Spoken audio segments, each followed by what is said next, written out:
come ti svegli?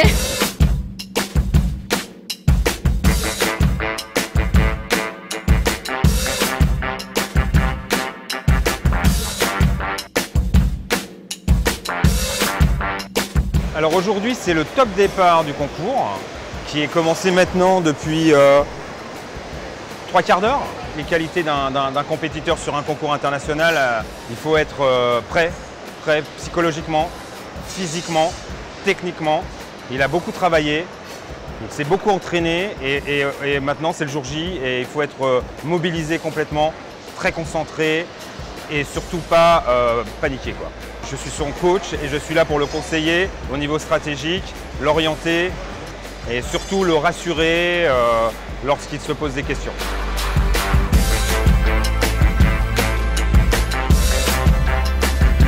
J'ai été extrêmement impressionnée parce qu'effectivement, je suis allée voir chacun des 26 jeunes qui constituent l'équipe de France des métiers pour ces Euroskills.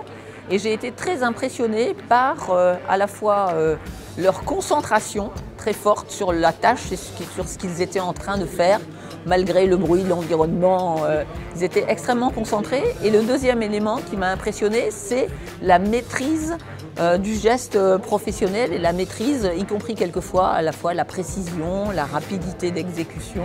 Ces métiers sont des métiers d'excellence et qui sont extrêmement valorisants. Et c'est aussi une fonction de ce concours, c'est de renvoyer à toute la société une image des métiers qu'on ne perçoit pas assez, qu'on ne voit pas de cette façon-là. Super content, la journée s'est super bien passée. Content d'être dans la compétition depuis le temps que j'attendais. Je suis content d'y être. Ce soir, on va préparer la journée de demain, savoir ce qu'il faut faire, et puis l'organiser et puis me reposer aussi. Souffler, parler avec l'équipe. Alors ici, on est au stand Maçonnerie Euroskills 2016 à Göteborg et je suis moi venu encourager mon jeune apprenti qui a été formé en partie au CFA, qui est aujourd'hui salarié d'entreprise et qui concourt après avoir réussi à Strasbourg il y a 2 ans. C'est de la fierté parce que ici c'est le résultat de plusieurs années de formation. Donc nous on est quand même très fiers à chaque année d'avoir dans ce genre de compétition des candidats et qui plus est réussissent et ont des médailles. Donc oui, c'est de la fierté. Valentin, c'est quelqu'un de persévérant. Il se retrouve ici pour défendre les couleurs de la France, de la région et puis du CFA. C'est la ténacité, c'est l'envie d'aller jusqu'au bout et évidemment monter sur le podium. Et on est assez confiant. Première matinée, ça n'a pas été trop mal, on va dire.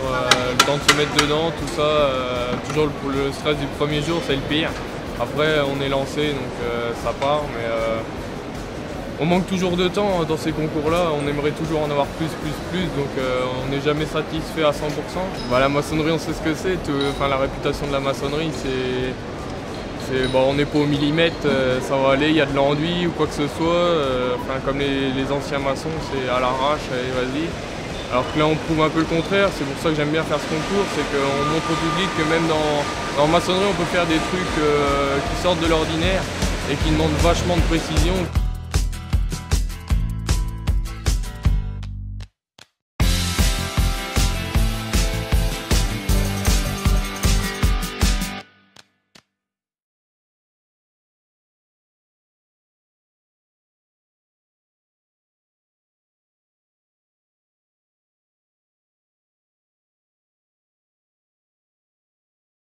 Suivre cette compétition pour nous, directeurs de centre de formation, c'est très stressant.